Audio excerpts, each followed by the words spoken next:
Watch where you walking, nigga. Hey, what you say, nigga? Watch closely. You're about to experience a nigga moment. Welcome, ladies and germs, to the long-awaited Gears of War 5 review. I mean, Gears 5, only because people short-handed the Gears anyway, Greenberg said. It's only a cleaner look for the brand and the line. Of course, the franchise is still Gears of War. Yo, conspiracy theory for a moment? They only did this so the official Gears of War channel and Gears content creators don't get demonetized because they had war in the title. Anyway, this is the latest main game in the franchise, and it was the most disappointing one. So here's why. Before I start literally anything, this is the most beautiful looking game I have ever seen in my entire life. This shot and this shot were just mere examples of where I actually had a tear because they were so damn beautiful. However, for some reason, the game at certain points of the game ran at a very low frame rate. Like for example, during the turntable cutscene, where it just slowly just dips below like 10 frames per second, and before you fight the Swarmok in Act 4. Keep in mind, this is the Xbox One X version, so it has nothing to do with me. So I hope this gets addressed at some point. As far as the tone goes, I'll keep saying this over and over again until people get over how the series will never go back to those dog shit graphics in Gears 1, like I said in my Gears 3 and 4 review, because I'm sick and tired of people bitching and moaning about it.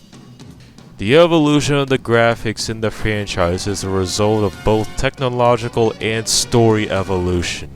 As the series progresses, the light at the end of the tunnel gets closer and closer. That's why Gears 3 was super bright and vibrant in comparison to Gears 1 and 2, because it represented tomorrow as the ending implied and the Gears 4 trailer shows. Hence why Gears 4 is so quote-unquote colorful, because the humans enjoyed this tomorrow for 25 years at that point, and now I feel the series is slowly but surely moving back to, at the bare minimum, Gears 2 at some points, especially during the New Hope and Vaskar sections, now that the Swarm emerged in those areas.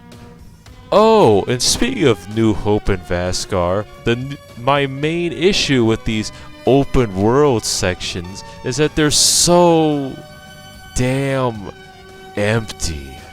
Say what you want about the Batmobile in Arkham Knight, but at least you can actually do shit in it besides going on overly long trips from point A to point B, like, actually seeing and hurting enemies along the way. And the same thing goes for GTA, Shadow of Mordor, Spider-Man, Saints Row, and many other open world games. That's what makes those open world games fun, because, you know, you get to actually do shit while you can't in this game. On top of being a barren fucking wasteland, once you clear an area on the map, the enemies just stop spawning in.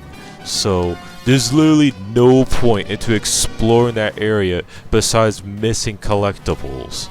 It's really disappointing because it could have easily been an expanded upon version of the Centaur portion from Gears 2 and the truck level from Gears 3, but no, it's not that. Instead, we get a half-assed effort of quote-unquote innovating the franchise while doing absolutely nothing to push the series forward. What we got was a lazy hybrid between your standard linear Gears campaign and a glorified barren wasteland of an open world game just to pad out the game time. Oh, and speaking of time, remember when the devs said it was going to be, I don't know, 20 hours to complete? Well, that's a complete lie, because it literally took me 15 hours by myself, by the way, to 100% the game on the second hardest difficulty possible. And thanks to the new campaign update released a couple weeks ago, it took even less time on Inconceivable because I used mutators that allow me to have all my jack upgrades from my previous save and damn near infinite ammo and non-existent jack cooldowns that didn't even turn off achievements. Like what? Even on the hardest difficulty possible, it was still somewhat of a breeze. And I probably spent half of that time finding collectibles and doing these boring ass side quests. If you're not a completionist like I am, then it probably would have been taken like what, 10, 11 hours on Insane? Since you had to collect all the collectibles and all of Jack upgrades, since they're all tied into doing these stupid side missions which had nothing of substance to begin with. With the newest campaign update that released a couple weeks ago, there are new things to play around with. There are mutators that affect gameplay such as shields to certain enemies, double ammo, melee resistant juvies, and can only regenerate health when taking cover, to name a few. There are a couple fun ones as well, such as the ones that make the corpses float when they die, and they add a color filter too. They allow you to make the game black and white, look like Kate's nightmares, and most notably, the older Gears of War titles. Though they don't even come close to resembling the games they came from, it kind of brings back to my point of the game's overall look and tone, as was a result of the game's evolution of Unreal Engine and its just overall storytelling. There's also a couple more funny ones, such as playing as the Swarm, but unfortunately, like using multiplayer skins, it only affects playable characters, and even then it's only the default elite skins, so you can't play as Savage Drone and UI or Sniper. There's also Big Ball Ahead mode, and my personal favorite, the voice sound of gun sound effects.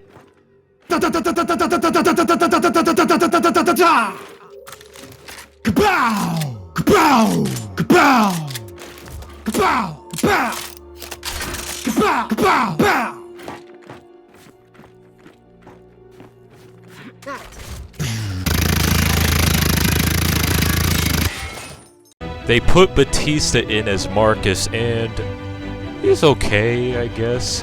He can mimic Marcus's annoyed personality a bit, but it can't be matched to John DiMaggio's take on him. But I'll let you be the judge of that. James, how about I see Jen first? I'll calm the storm before you brief her. James, how about I see Jen first? I'll calm the storm before you brief her. I'm sorry, is this Sergeant Phoenix being diplomatic? You can call it what you want, but we're at war, even if it doesn't feel like it yet. We all have to be on the same page. You can call it what you want, but we're at war, even if it doesn't feel like it yet. We all have to be on the same page. Yeah, well, I mean, if you think it'll help, then sure. Wish you'd have been this willing to listen back at that silo. Wish you'd have been this willing to listen back at that silo. Hey, it worked out, didn't it? Listen, James, word of advice. Stop trying to prove yourself. Just do the job. Listen, James, word of advice. Stop trying to prove yourself. Just do the job. Dad, I took a necessary risk. Necessary means you have no other option. That wasn't necessary, and you know it. Necessary means you have no other option. That wasn't necessary, and you know it. There's a dedicated tutorial level for the first time since Gears 2, and it's as bare bones as you can possibly get. It only goes over the really real basics, such as how to fire, or taking cover, or yanking people out of cover, and all that jazz. So the dialogue is actually pretty funny though. All right, now equip it. Iris, bring in some volunteers for Lieutenant Walker to blow up. Yes, dear.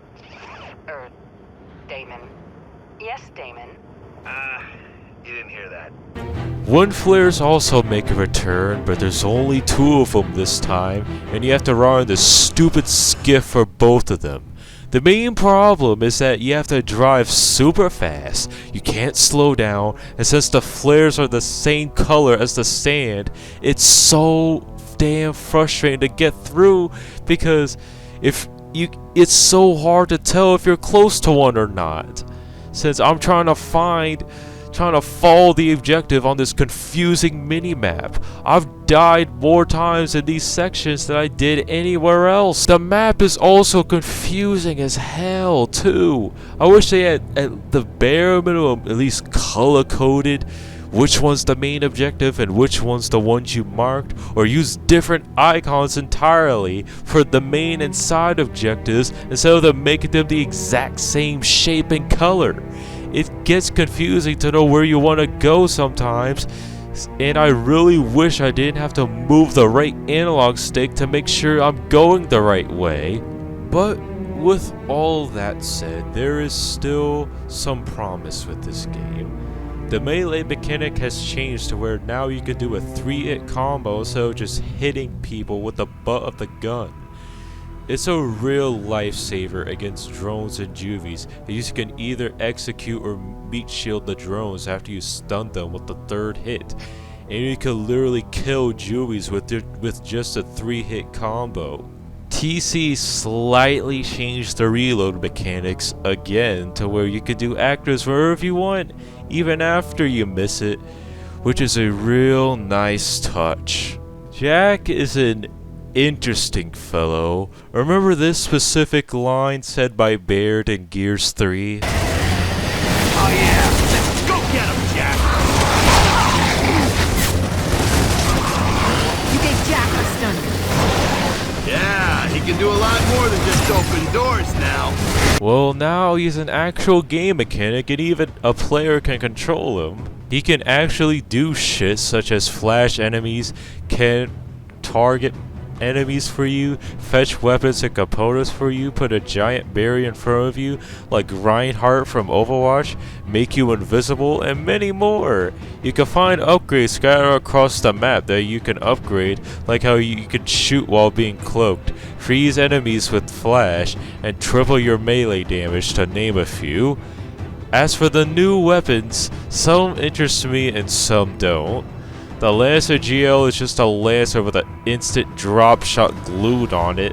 The Talon and Breaker Mace are just modern Gorgon pistol and clever.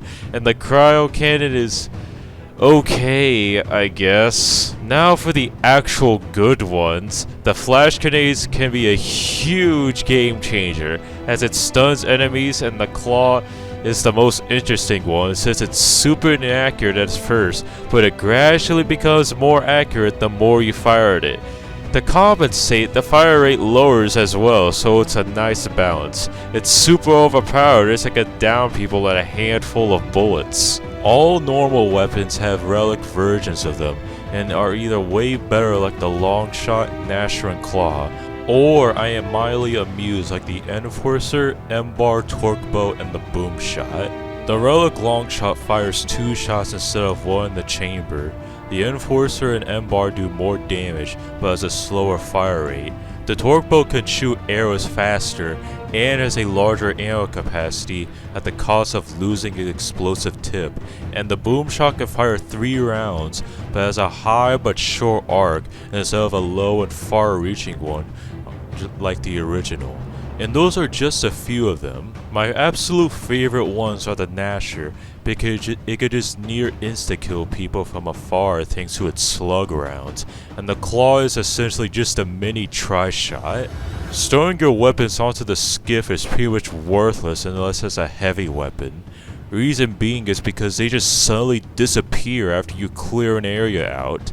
I have no idea why this is, but it kind of bugs me that this kind of scenario even happens to begin with. The majority of the enemies from Gears 4 still return, as well as a couple of new ones and some changes to old ones. Grenadiers now have helmets to where in order to deal headshot damage, you have to shoot enough times to remove it, and hunters use smoke grenades now. I think this is the first time outside of a declassified mission in Judgment where enemies actually use smoke grenades. Impressive, really. The rejects are cool as a concept, but I hate how inconsistent the range to take out the power core is when they're glowing red. The stealth is pretty meh, as it's somewhat basic, but we sure came a long way from Gears 2's stealth mechanics. And on the subject of stealth, it changed for the better too. I already just explained my complaints about the rejects, but all the other stealth sections were pretty decent. You have to use cloak and scan strategically, or else you'll be spotted and unnecessarily have to do a firefight. Technically, you can do every stealth section without getting spotted, but it's very hard to do.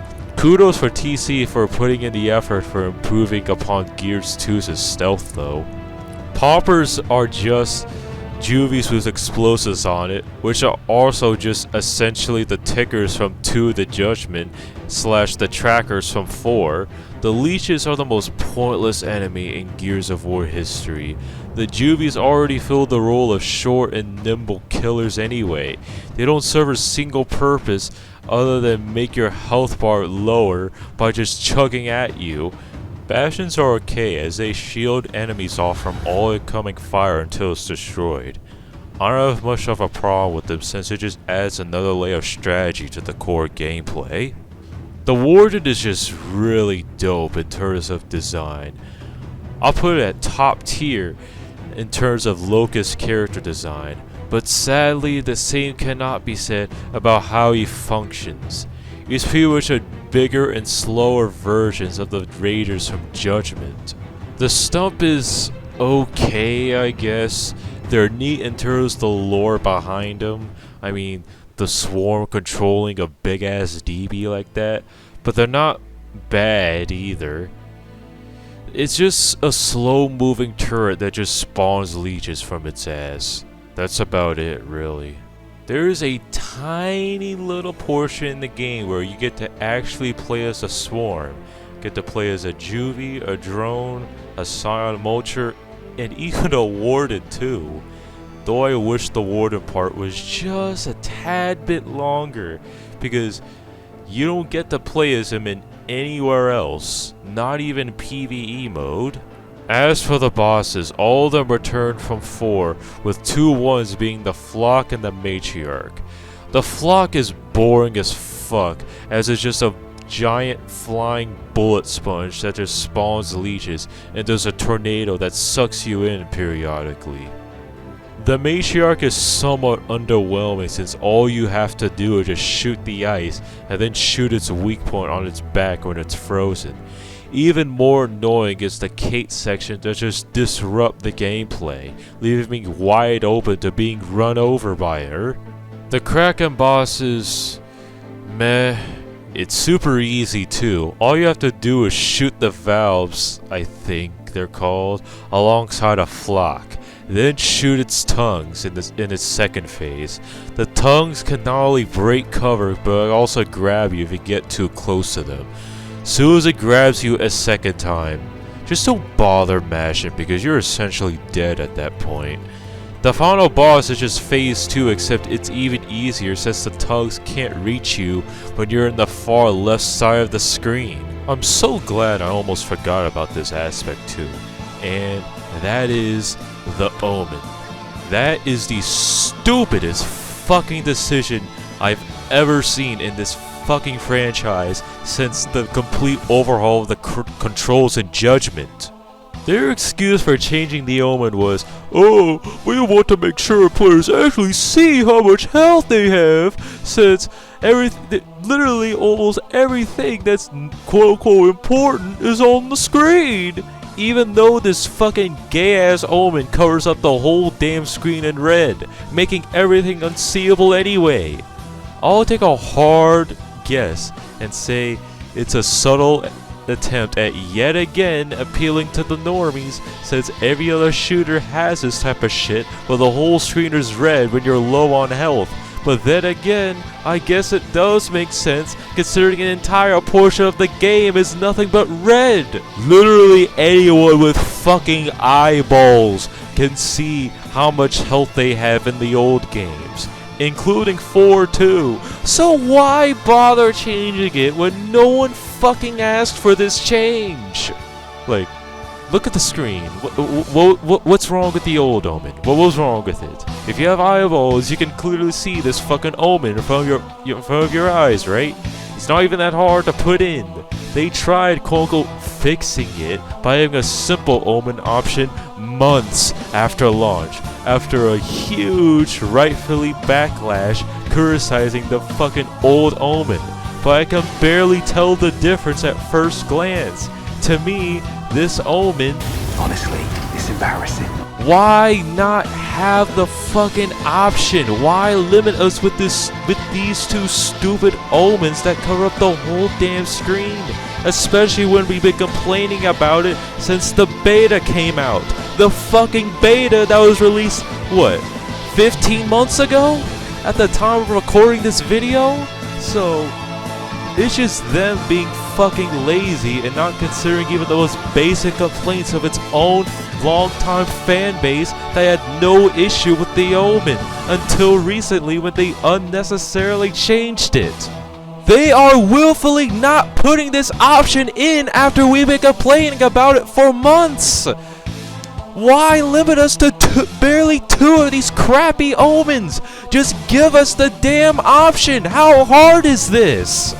But then again, this is the same fucking studio that are selling us default Marcus without a fucking beard for $2.50, so it's no wonder why they're not giving us the mere option of having the classic omen. On a positive note, however, you can now have the option to actually see health bars and the amount of damage a weapon does to an enemy.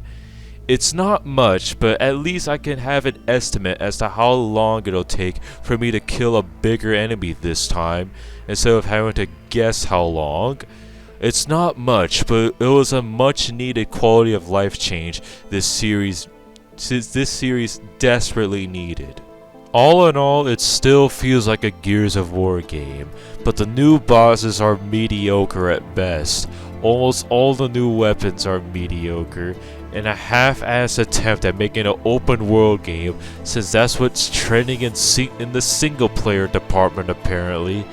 Still, having Jack around was a nice touch, and I hope they expand upon both Jack and the open world aspect in future titles.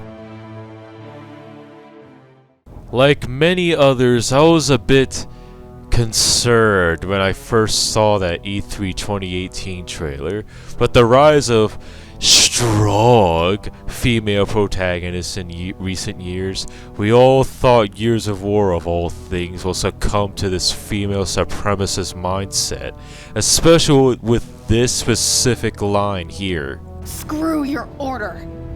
This isn't about you, it's about me. With next to no context behind this scene as well.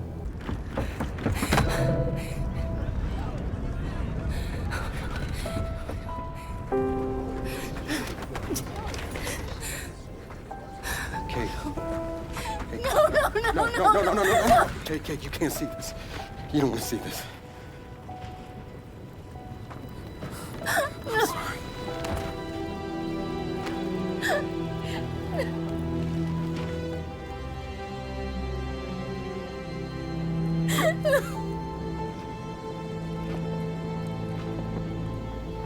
Kate?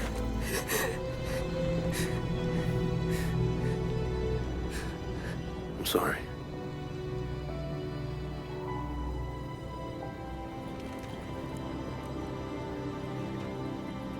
Thanks, JD, for coming here. Of course.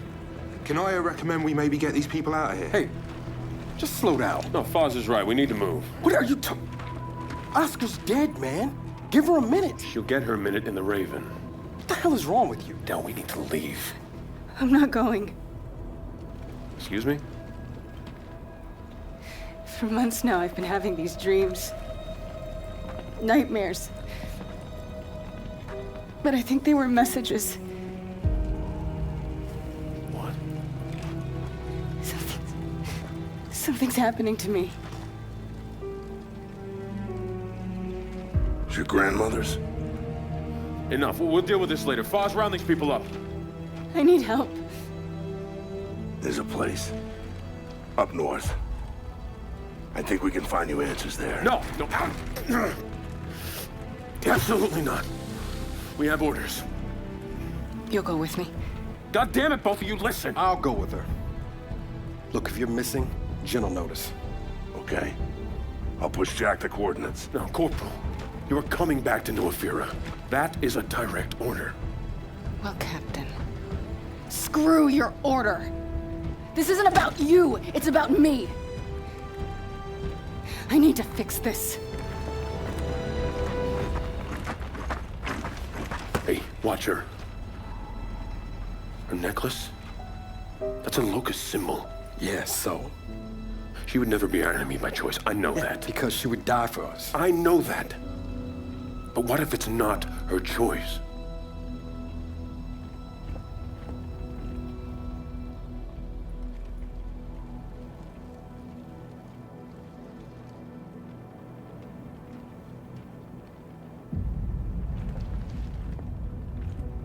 Thankfully for all of us, Kate was just still a boring as fuck character instead of a full-blown I don't need no man character, as she spent the entirety of Act 1 complaining about her headaches, and anything after Act 2 is irrelevant since her character arc was already completed with the severing of her link from the Locust.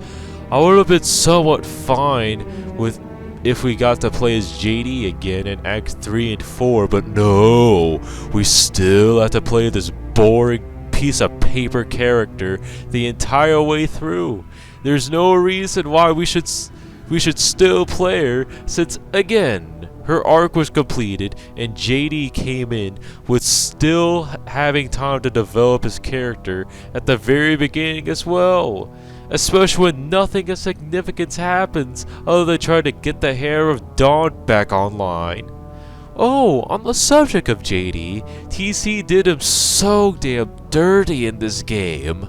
Throughout the entire damn game, they tried to paint him as this fucking just this bad guy, even when that's not even remotely the case. He's young, reckless, and trying to live up to his father's legacy, so of course he's bound to screw up big time at some point. We were already seeing these traits in Gears 4, and now he received the consequences for having those aspects about him. That's why he acted the way he did at the village, because he wanted to make sure Kate doesn't harm herself and others like he did to his friends on multiple occasions. Following his instincts not only got him, Kate, and Dell on the verge of being hurt or even killed on multiple occasions in 4, but also got Lizzie Carmine turned to literal ashes and also nearly killed himself and put into a coma for 4 months. Meanwhile, Kate's headaches were getting way worse than in Act 1 and wanted answers as to how to get rid of them, as evident by how she controlled the swarm when she was stuck in that snatcher. She doesn't really trust Jin and the Cog with this type of information, as they still do some pretty suspect shit, so it isn't really in Kate's best interest to trust them with that. That's why it was such a bad idea having that scene for the initial E3 reveal. Now that we actually have context, we actually have a bit more understanding as to what's going on between these two. I'm not trying to explain who's right or who's wrong here. All I'm trying to say is that you have to look at it at why they acted the way they did. JD is trying to save his friends by doing things by the book, while Kate tries to save her mental stability by doing things herself.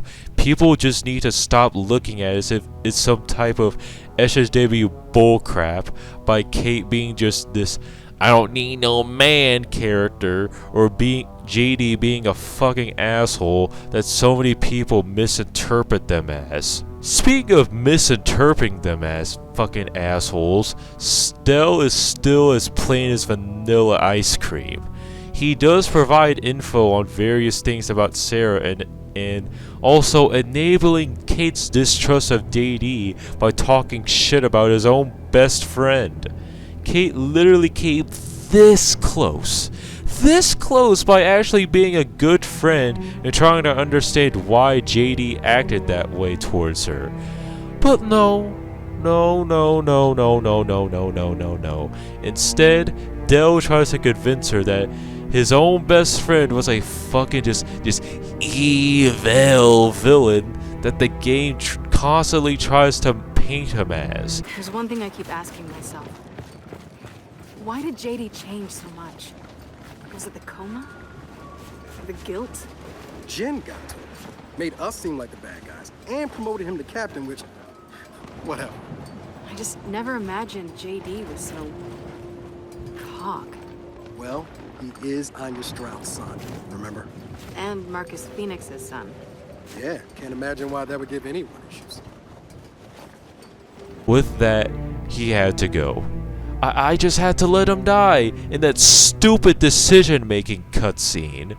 Oh my lord, that was such a terrible fucking bullshit cop-out for fucking writing.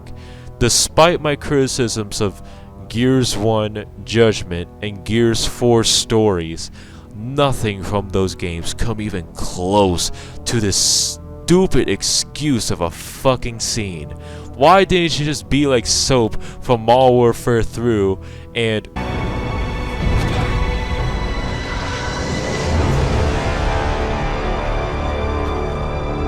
I chose JD because not only does he actually have character that needs developing, but I really don't want Marcus to lose any more people in his life. Just look at how many people that he cared about die during the Pendulum and Locust Wars.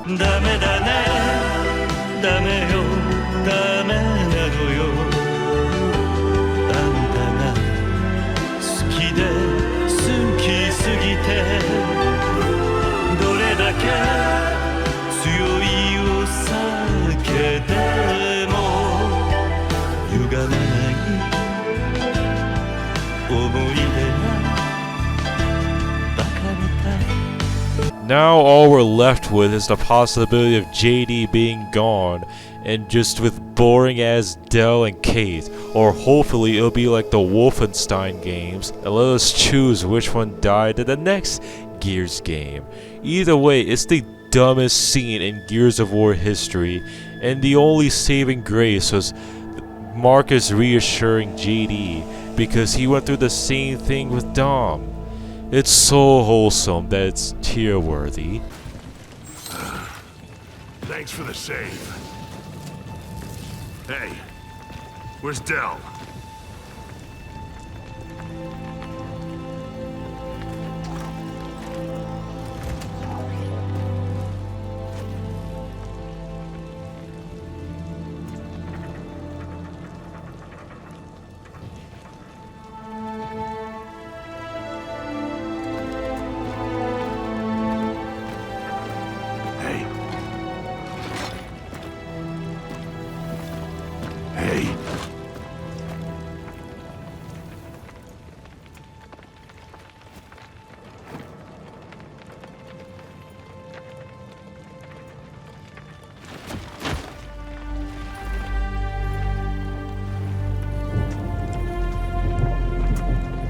Marcus is such a good homie, bruh. Even after everything JD has done, he still cares enough about him to where he wanted to reassure him that everything will be alright, even with his best friend being gone. I think I finally know what Kate meant by, You two are more alike than either of you want to admit. Marcus and JD are super stubborn in terms of sticking with their game plan. They are both unwilling to listen to objectifications to their radical ideas from their peers, and always has everyone on the verge of them getting severely injured in the process. Or at least in the new trilogy. First my tomatoes, now this. Dad, this wind flare's not letting up. We gotta move. No, we hunker down here. Wait it out. Bug out. Blast doors aren't gonna protect you from an exploding rocket. All right, then we call it. Let's go. Hydraulic external power to on. No! We get that hatch open. But isn't this building a little... wooden? It'll hold.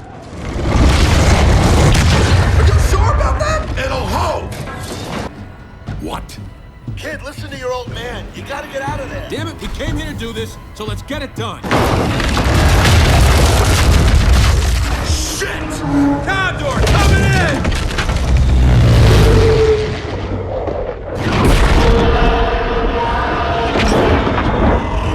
And Condor going down!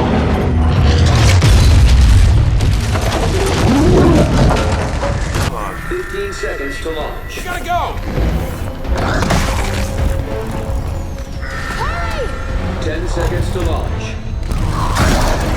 There's no time! Come on! Punch it! No! Dave's still out there! Who gives a shit? He's a robot! That's not his fault! 1. Gotcha! Lift off.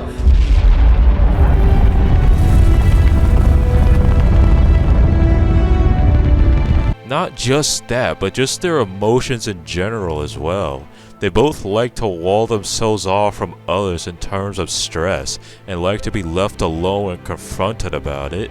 We've seen this behavior with Marcus in the original trilogy, and now we're seeing the same thing with JD in this game.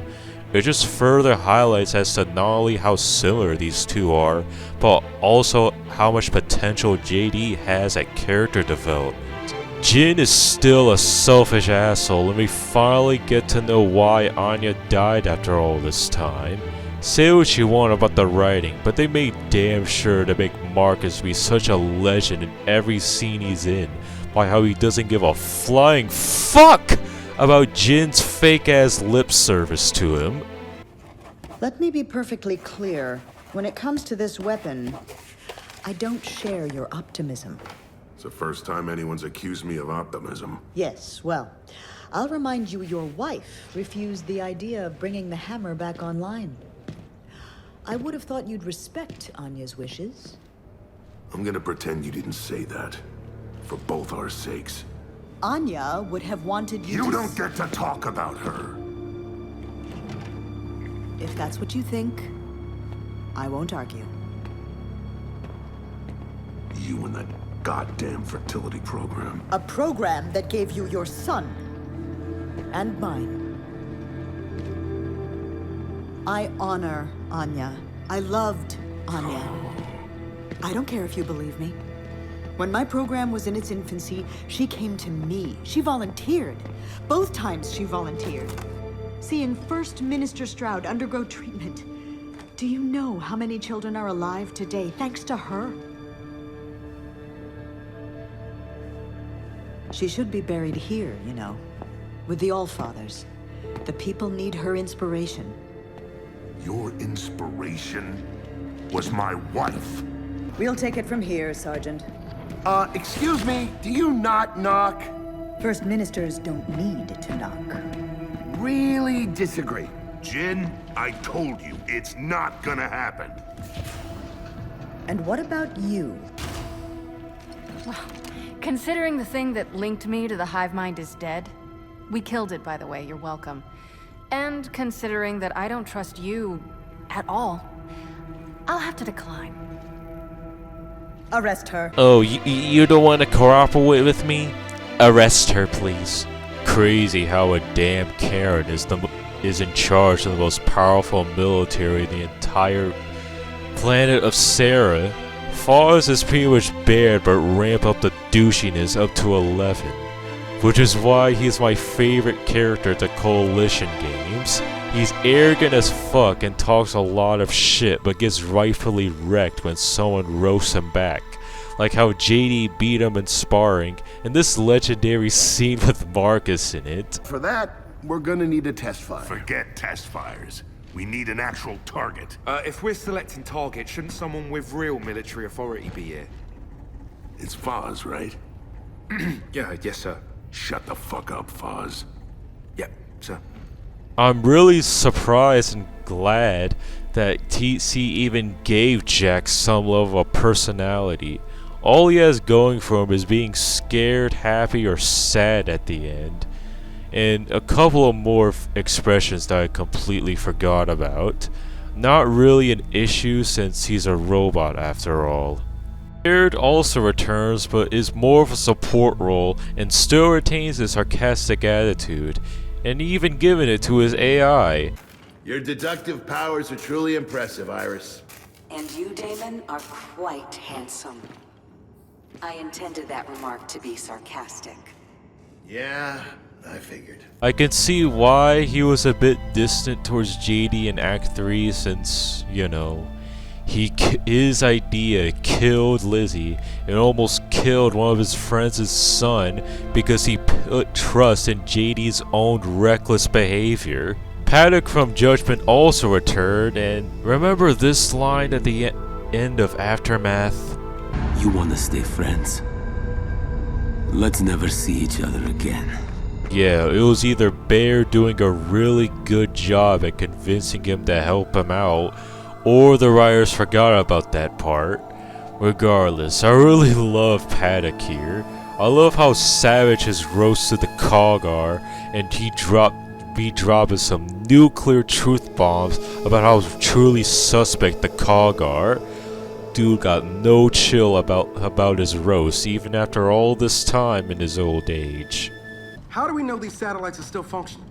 Or if they're even compatible with ours? Answer. We don't. And that's where you come in. Unless you're too cowardly. Or stupid. Or weak. Man, who is that? Paddock, I'm curious. How long did your siege against this place last? 3 days. We attacked the moment Premier Deshinko sat down with your chairman to discuss the armistice. You hit us with the hammer first. We thought it was only fair to hit back. Okay. Well, guys, check out this crater. What the heck happened here? The Cog happened. They fired a light mass missile on us when we were moments from seizing control of that entire facility. Wait, I'm confused. The Cog? I thought this was a UIR civil war. The losers don't write the history books, Vescari. You, of all people, should know that. So this is New Ephyra, home to industrialists, techno-fascists, reactionaries, and cowards. Yeah, also decent food, clean water, and showers. Overrated. We have a new Carmine. Is the first female one in the series history, and her name is Lizzie Carmine. And her entrance was just amazing.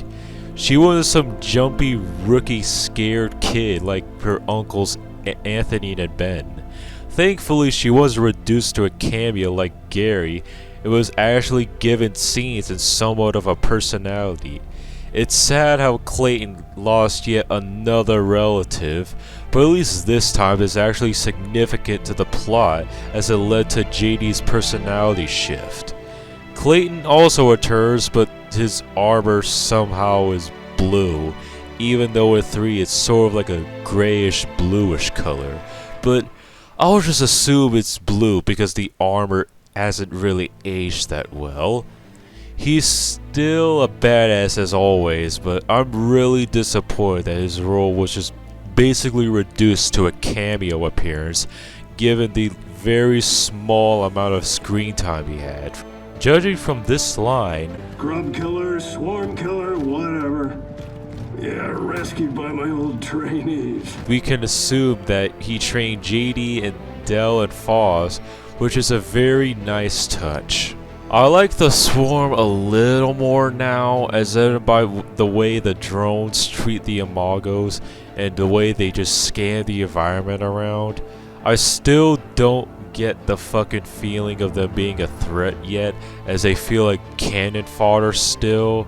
Now that both the Savage and UR swarm sets were made available, I kind of wish those are what we got instead of these for elite variants. With both of these sets, these seem like more like desperate scavengers rather than having metal plates glued onto them and call them elite variants. Especially considering they were in UIR territory during Act 3. They do have one saving grace, and that is their weapons of choice in certain locations. They be walking around with the classic Lancer from the old games, and even go as far as to wield the marks of in Act 3, which is UIR territory, which also is a primary weapon of choice of the UIR. The mere fact that they made the claw in such a short amount of time is pretty damn impressive. On top of that, they managed to scavenge a bunch of DBs for overkills for the elite grenadiers and a bunch of M-bars for the elite snipers. Kind of cool actually. On the subject of the swarm, Niles from Gears 2 also made a return, which is honestly the best part of the campaign. I really love the nods to Gears of War 2, and we finally get to know the origins of both the Locust and Queen Mira after all this time. It's pretty damn sad as to what they've done to her. We also find further details about the Locust. Originally they were just labeled as children of the Sires, but now we finally know about their true origins. Apparently they were the product of both Mira's stem cells and Sire DNA, which I guess they are children of the Sires since they share the same DNA. Either way, it's pretty damn insane how we finally got some canon lore about their origins though.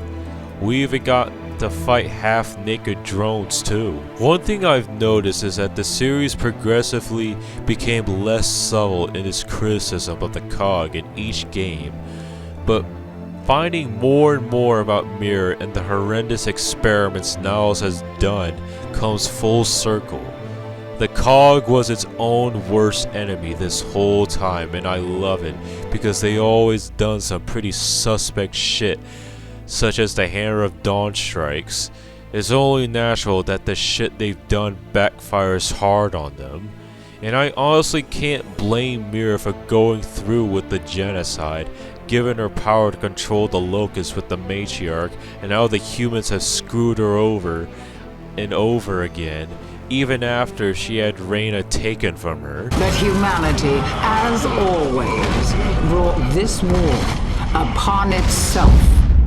Speaking of Reyna, apparently in the novel Gears of War Ascension, which takes place between 4 and 5, turns out she was alive after Kate cut her loose at the end of 4.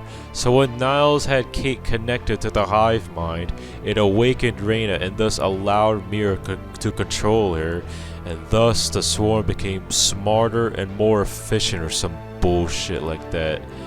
Her screen time was so underwhelmingly short, given how the story was mainly focused on getting the Hammer of Dawn back online, but I'm sure she'll have a much larger and significant role in Gears of War 6 and possibly 7. The collectibles are actually the best in franchise history. I'm being dead-ass serious when I say this shit too. Most notably finding collectibles on previous dead characters like Min, Baird, Anthony, and almost everyone who died in the previous games makes an appearance here. There's even an Easter egg in which if you collect all their respective collectibles, their ghosts will appear in the Tomb of Unknowns. It's very cool actually. So overall, the story was pretty underwhelming like the last game, except the stakes were just a tad bit higher. Judging by how the game takes roughly 4.5 months after 4, it's no surprise as to why nothing significant happens. There's no way 6 is going to be the last one in the trilogy. There's just no way. The overall narrative will not go very well if you cramp the Swarm War into 3 games without a significant time skip between 5, 6, and 7. We still have boring ass characters, a story that goes nowhere with a piss poor decision making scene, and its only saving grace was a nostalgia trip down memory lane. Gears 5 campaign was at least playable. It had a mediocre open world sections, a story that goes nowhere after one character's arc was finished, that got completely carried by nostalgia in Act 2, pointless melodrama, and an underwhelming cast of new enemies. However, it has one of the best graphics in gaming history, and various needed quality of life changes, and an interesting RPG element that I hope gets expanded upon. With that, this temporarily concludes the main entries in the Gears of War franchise. Tune in next time, we will take a look into Gears 5 Hivebusters.